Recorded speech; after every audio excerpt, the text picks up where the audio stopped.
10 दिन पहले यहाँ इतनी बढ़िया फर्स्ट क्लास रोड थी। उस तरफ से गाड़ी स्ट्रगल कर रही है। हाय दोस्तों, नमस्कार और स्वागत है आपका बाइक पैकिंग द हिमालयाज़ के नए एपिसोड में। इस बार ब्रेक थोड़ा लंबा लगा। स्पीति से मैं मनाली आ गया और जिस दिन मैं पहुंचा उस दिन बरसात शुरू हुई। आज 2 हफ्ते हो गए, लगातार दिन रात 24 घंटे ऐसी बारिश पहाड़ों में मैंने कभी नहीं देखी थी। 2 हफ्ते के बाद आज 5 सितंबर को बारिश रुकी है और थोड़ा मौसम खुला है। दिन का 2 बजे का टाइम है और अभी खाना वाना खा के मैं यहाँ से निकल रहा हूँ। होपफुली रोहतांग होके बाइक क्रॉस करने दें इस बार। एक बार मैं किलोंग पहुँच गया, उसके बाद कोई दिक्कत नहीं है। ये इस तरफ देखो आप, पूरी की पूरी वैली। आज हमको ये सामने वाले पहाड़ दिख रहे हैं, अदरवाइज़ धुंध और बारिश कुछ नहीं दिखता था। इस तरफ है रोहतांग और यहाँ से काफ़ी साफ दिख रहा है मौसम। तो करते हैं रवानगी और देखते हैं आगे का मंज़र कैसा है। 14 गेबल्स, 14 डेज़ के लिए 14 गेबल्स ये आशियाना था हमारा। इस बिल्डिंग के अंदर ही हमारा मोस्टली टाइम बीतता था। हर जगह बारिश, बाहर निकल गए, देख लिया खिड़की से बाहर का मौसम और फिर वापस अंदर खाना बनाना, खाना और सो जाना। गाड़ी अपनी रेडी है, पैकिंग शैकिंग हो चुकी है और करते हैं 14 गेबल्स को अलविदा और आगे लद्दाख के सफ़र की शुरुआत। ये मिस्टर पवन कुमार, मित्र, मेरे छोटे भाई और मेरा होस्ट यहाँ का। कभी भी आए यहीं, हम सोचा नहीं था कि इतना टाइम यहाँ पे लगाना पड़ेगा। सोचे थे कि 1-2 दिन चलो आराम करेंगे, रुकेंगे, उसके बाद आगे बढ़ेंगे, पर सब कुछ हमारे हाथ में नहीं होता है ना। कुछ ऊपर बादलों के हाथ में भी है उनके हिसाब से ही चलना पड़ता है, खासकर पहाड़ों में। ठीक है, फिर okay, love you, thank you so much. मिलते हैं ब्रेक के और बाद। फिर मिला जरूर ब्रेक के बाद। दुआ करते हैं कि आगे मौसम साफ रहे, रास्ते खुल जाएं, तुमको भी नीचे घर जाने का थोड़ा मौका मिले। ठीक है, ओके ओके।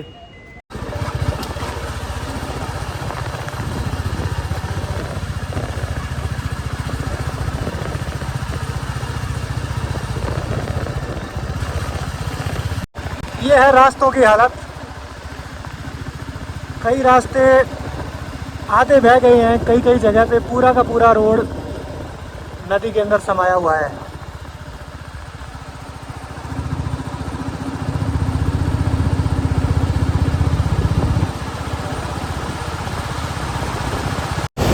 यहाँ भी आधे से ज़्यादा हिस्सा इस रोड का बह चुका है नीचे। और ये जो ब्रिज है, इस ब्रिज के पार काफ़ी 100-150 मीटर का पूरा रोड का जो स्ट्रेच वहाँ आप देख रहे हैं वो मलबे में चला गया। अभी पानी काफ़ी कम है, अदरवाइज़ ये पूरा दरिया भर के बह रहा था जब तेज़ बारिश हो रही थी। ये सामने जो बोर्ड लगा है, इस गेट के अंदर से ये रास्ता सीधा जाता है सोलांग वैली और टनल की तरफ। ये बंद है इस टाइम, काफ़ी नुकसान है उस तरफ। टनल ही बंद है असल में। तो ये ऊपर राइट साइड में जो सड़क दिख रही है, ये जाएगी रोहतांग पास होके।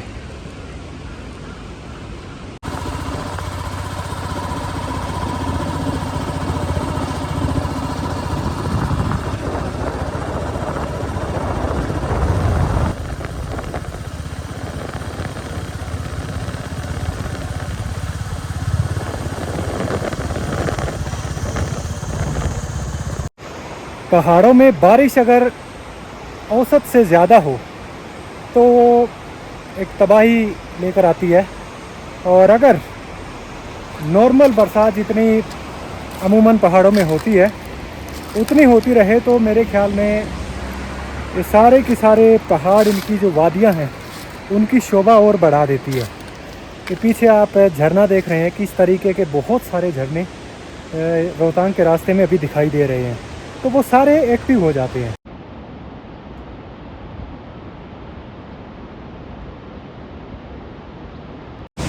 इस टाइम इस तरफ एक भी टूरिस्ट नहीं है, सिर्फ लाहौल साइड से कुछ लोकल गाड़ियाँ या रोड वर्कर जो कंस्ट्रक्शन का काम कर रहे हैं, जहाँ जहाँ रास्ता ख़राब है वही दिख रहे हैं।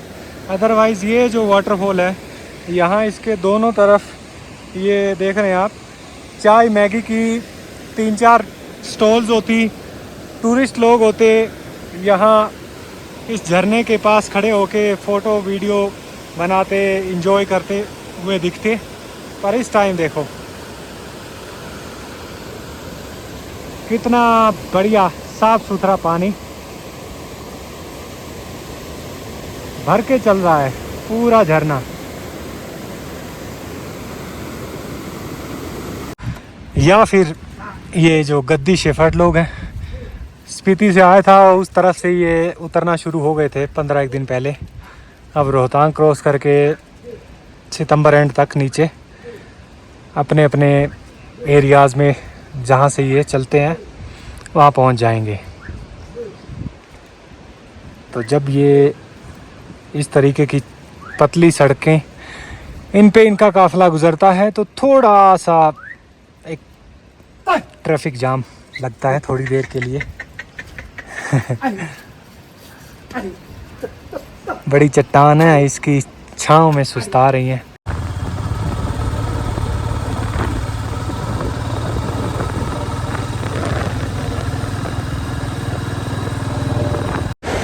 एक से बढ़कर एक कमाल के नज़ारे हैं रोहतांग के रास्ते में। कितना खूबसूरत वाटरफॉल है यार।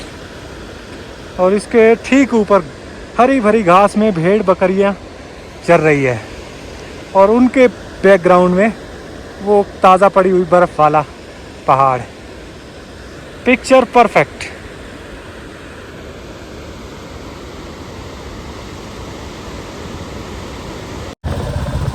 चढ़ाई रोहतांग की भी काफ़ी ख़तरनाक है, ख़ासकर मनाली साइड से जो रूट है उसमें रोड काफ़ी नैरो है। और जैसे जैसे हम ऊपर आते हैं, ख़ासकर मड़ी के आसपास, तो नीचे जो खाई है वो बहुत गहरी हो जाती है। यहाँ से देखो आप रास्ते की कंडीशन, और वो वहाँ के बाद सीधी खाई ही खाई है और वहाँ वो भेड़ों का झुंड जा रहा है। इस तरफ ये पूरी की पूरी मनाली सोलांग साइड की जो घाटियाँ हैं, ओह माय गॉड। ऊपर आके वैसे नीचे देखने में तो बहुत ही डेंजरस लगता है, पर सीनिक भी बहुत है।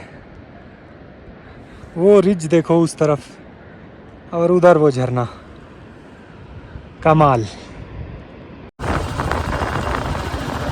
ये सामने एक छोटी सी सेटलमेंट है जिसका नाम है मड़ी।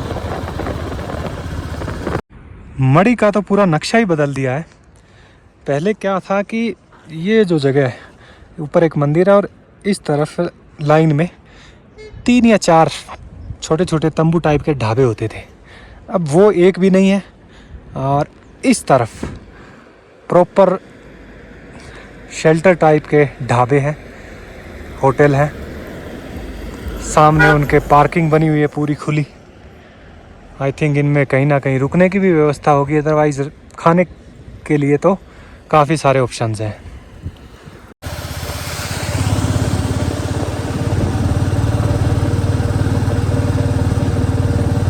दो हफ्ते एक तरीके के लॉकडाउन में बिताने के बाद आज जैसे ही अभी मैं निकला हूँ, 1.5 घंटा हो गया है, ऐसा महसूस हो रहा है कि कई दिनों बाद जैसे अस्पताल से बीमार को छुट्टी मिलती है। पिछले 4-5 दिन में तो हालत ऐसी हो गई थी कि माहौल डिप्रेसिंग होता जा रहा था कि यार कब ये बारिश रुकेगी, कब रास्ते खुलेंगे, मौसम ठीक होगा, कब सफ़र बढ़ेगा। वो हो जाता है। मेरी शायद फितरत ऐसी हो गई है, इतना ट्रैवल कर करके मोशन में, जब तक मैं मूवमेंट में रहता हूँ एक जगह से दूसरी जगह, तो तब तक मुझे मज़ा आता रहता है, मैं खुश रहता हूँ एकदम। जहाँ भी किसी मजबूरी की वजह से मुझे बहुत ज़्यादा दिन रुकना पड़ जाए, वहाँ थोड़ी दिक्कत होने लगती है। अपनी मर्ज़ी से चाहे कहीं भी मैं कितने भी दिन रुक सकता हूँ, पर इस तरीके से फंस के रुकना मेरे शायद मेरे लिए नहीं, वो हर किसी के लिए ऐसा होता होगा। पर luckily sun is out, the weather is good and we are back on the road.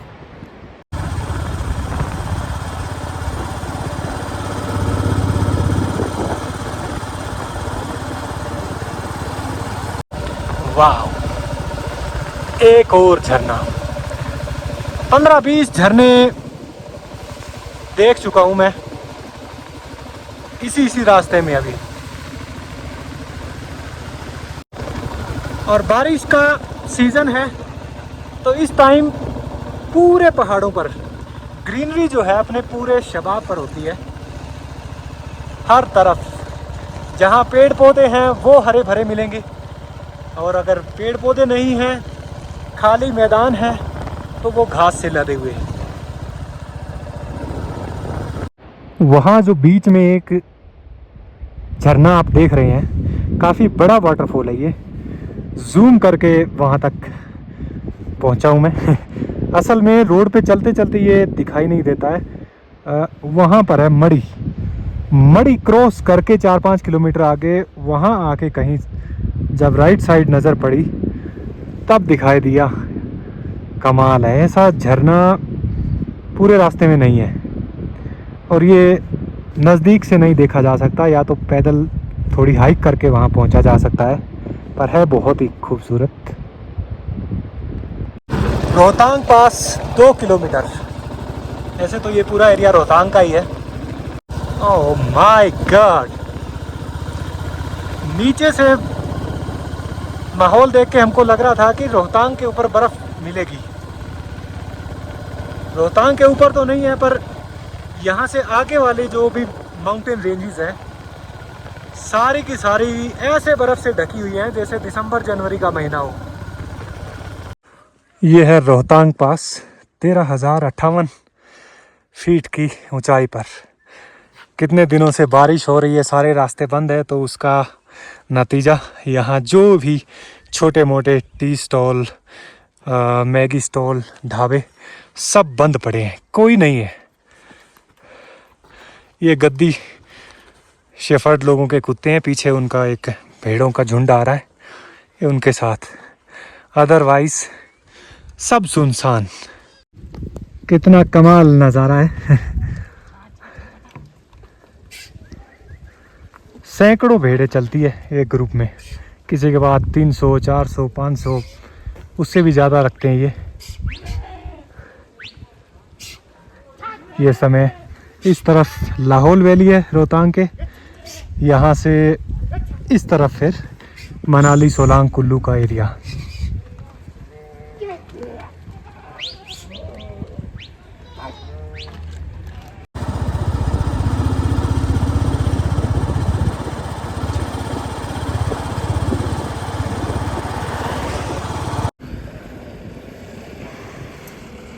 Rohtang से कोकसर 20 किलोमीटर है, इस तरफ पड़ता है नीचे। और इधर ये हेयरपिन बेंड्स, घुमावदार शानदार नज़ारा इस रूट का। सामने ऊंचे विशाल पर्वत, और ये अंदर इस तरफ रास्ता जाता है स्पीति के लिए। ये फिर आ गए कोकसर। 15 दिन पहले स्पीति से आते टाइम, और अब ले जाते टाइम। कोकसर पहुंचा हूं मैं 1:15 बजे अभी शाम के। एक कप चाय पी है, और यहाँ 10 दिन से 12 दिन से ये गांव पूरा कटा हुआ है मनाली वाले साइड से। ना बिजली है, ना नेटवर्क है।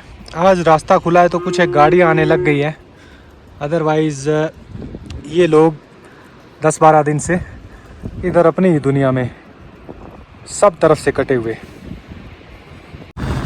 कोकसर में पुलिस की चेक पोस्ट है, वहाँ पर एंट्री हुई और वहाँ से आगे बता रहे हैं कि सिस्सू के पास एक जगह है पागल नाला करके, कोई बड़ा नाला ऊपर से आता है, उसमें लैंडस्लाइड की वजह से ये मेन हाईवे ब्लॉक है। तो टनल से थोड़ा पहले एक गांव से होके लिंक रोड है, वो लेना पड़ेगा। अब ये सारा मलबा ताज़ा आया हुआ है। 15 दिन पहले मैं यहाँ से गुजरा था, सही साफ़ सुथरी सड़क थी, पर ऊपर से जो ये नाला देख रहे हैं आप, इस तरीके के नालों में कब पता नहीं क्या आ जाए। खासकर जब बादल फटता है तो फिर हज़ारों टनों के हिसाब से मलबा आता है, और वो भी पानी के साथ बहता हुआ। फिर चाहे सड़क हो, घर हो, गांव हो, कुछ भी। धराली में जैसे आया था वो भी इस टाइप का ही था। ये वाला भी ताज़ा है ना? मगर ये भी ताज़ा ही है, अभी 5-7-10 दिन में इनमें। ये कल का है। कल का ही है? अरे बड़े भी कल का है। हाँ, परे वाला जो देखा मैंने। अच्छा, तो ये तो नीचे अभी मैं 15 दिन पहले यहाँ से गया था, सब रोड थी सारी। ये पूरा हमारा काम सब कर दिया। और तेरी, अच्छा यहाँ भी, अच्छा ब्रिज बना रहे थे, बताओ। कबाड़े कर दिया, फिर आगे फिर उधर पागल नाले का तो बस हमने तो खबरें ही सुन रहे हैं, वीडियो देखी थी एक आधी, वो तो बहुत मनाली से है। मनाली आ रहे हैं। हाँ, मनाली से। अभी ये देखो, यहाँ पहाड़ों में जितनी भी आपदाएं होती है, उसके बाद रास्तों को ठीक करना, लोगों का जीवन दोबारा से पटरी पर लाने का काम ये भाई लोग इस तरीके के जो जितने भी अपने वर्कर हैं BRO के, वो लोग करते हैं। कितनी मुश्किलों में सारे के सारे। अच्छा, यहाँ भी आप दीवार खड़ी कर रहे हैं दोबारा, पर ये तो जगह ही रिस्की है यहाँ तो। ये पूरा पहाड़ टूट गया था ये ना। हाँ, पूरा ये वाला पहाड़। अच्छा ये पहाड़ टूट के गिरा है नीचे? पूरा टूट गया, पूरा हिला दिया है ना ये, और ये संतरे का पोस्ट सब निकल गया। अरे शुक्र है उस टाइम कोई होना तो नहीं, हाँ नुकसान तो नहीं हुआ। बच्चे का नुकसान नहीं हुआ, फिर तो ठीक है। नुकसान हो गया। सामान तो चलो फिर आ जाना। तो 1 घंटा 2 घंटे अगर पत्री माने गया होता ना, हाँ, तो दोनों चला गया था। अच्छा। अरे जहाँ कहीं भी छोटे मोटे नाले भी है ना, वहाँ भी ऊपर से हर जगह मलबा आ रखा है। ये सामने यहाँ से आधा किलोमीटर आगे टनल है, और वहाँ से थोड़ा पहले ये राइट साइड में जो ऊपर रास्ता जा रहा है, ये लिंक रोड है। ये आगे बंद है पागल नाला में जो फ्लैश फ्लड की वजह से, तो ये रूट निकलेगा सिस्सू जाके। ये है टनल, और टनल के इस तरफ कम से कम 150 ट्रक हैं, बड़े बड़े तेल वाले टैंकर होंगे, वो फंसे हुए हैं।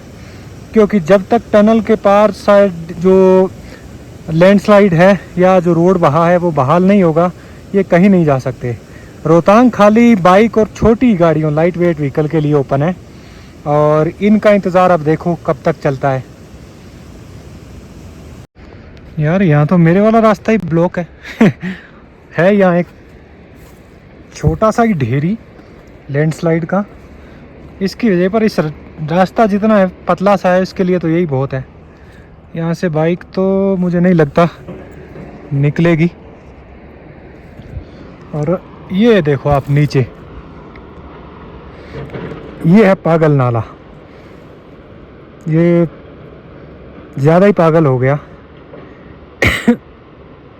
तो इसलिए सारा रोड बहा दिया, और ऊपर से जो मलबा आया है इतना बड़ा, पूरा का पूरा पैच रोड का ख़त्म है।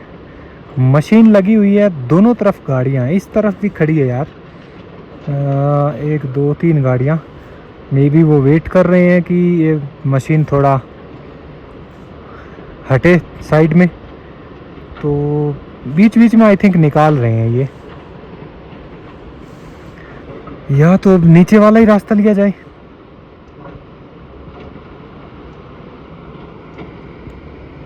यहाँ से तो मुझे नहीं लग रहा फ़िलहाल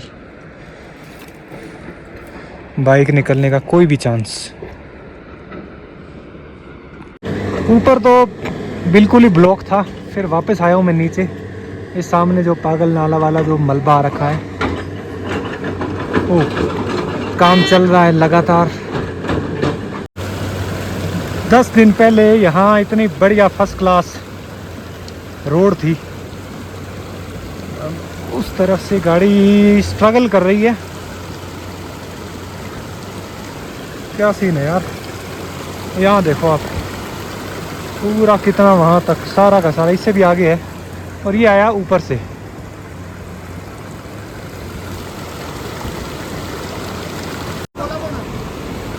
छोटी नहीं बड़ी गाड़ियाँ भी यहाँ तो दिक्कत महसूस कर रही है, बताओ। शाबाश।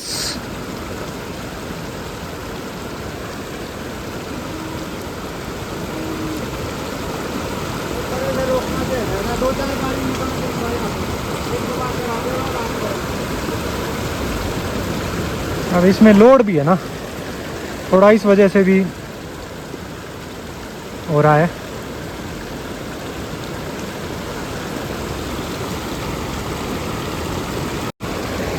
मेरे को डर है कि ये यहाँ फंस के ना खड़ा हो जाए,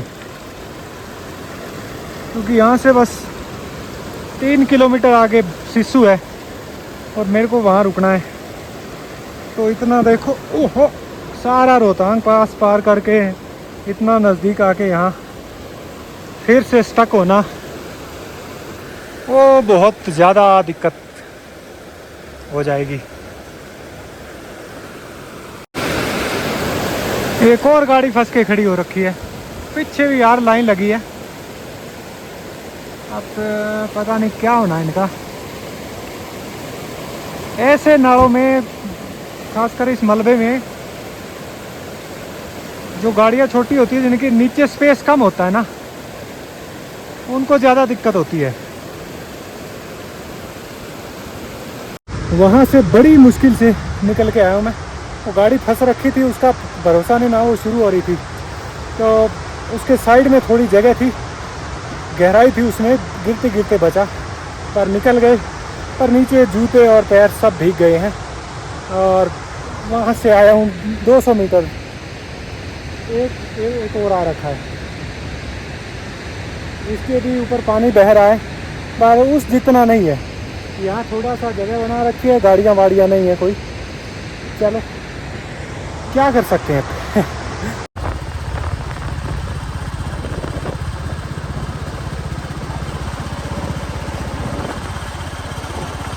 नाले पार कर कुरा के अंधेरा हो गया था और अब मैं सिस्सू पहुंचा।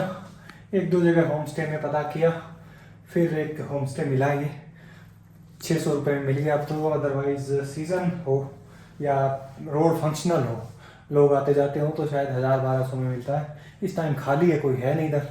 तो अंकल जी मान गए थे, बोला चलो कोई नहीं, आप अकेले हो वैसे भी। तो भी यहाँ आके जुराबें, जूते, सारा जो सामान भीगा हुआ, बैग भी इनके अंदर मेरे को देखना पड़ेगा, शायद कोई भीग ना जाए कुछ सामान, तो वो रखा है निचोड़ के सुखाने के लिए। और लाइट का है नहीं इधर, आ जा रही है, ऐसा ही सीन है, क्योंकि रास्ते बंद है कई दिनों से। कोकसर में 10 दिन से लाइट नहीं है, तो यहाँ भी आना जाना ही है, इसलिए जनरेटर चला रखा भी, तो उन्होंने थोड़ा 8-8:30 बजे तक। तो इतने में अपने को डिनर करना है और थोड़ा बहुत फ़ोन वोन चार्ज करके फिर सोएंगे। मिलते हैं कल सुबह। यहाँ से आगे रास्ते की कंडीशन ठीक है, कोई ज़्यादा दिक्कत वाली बात नहीं है। मेन ये जो हर्डल थे रोहतांग और ये जो पागल नाला, ये दोनों आज हो गई क्रॉस। और मिलते हैं फिर सुबह आगे के सफ़र पे।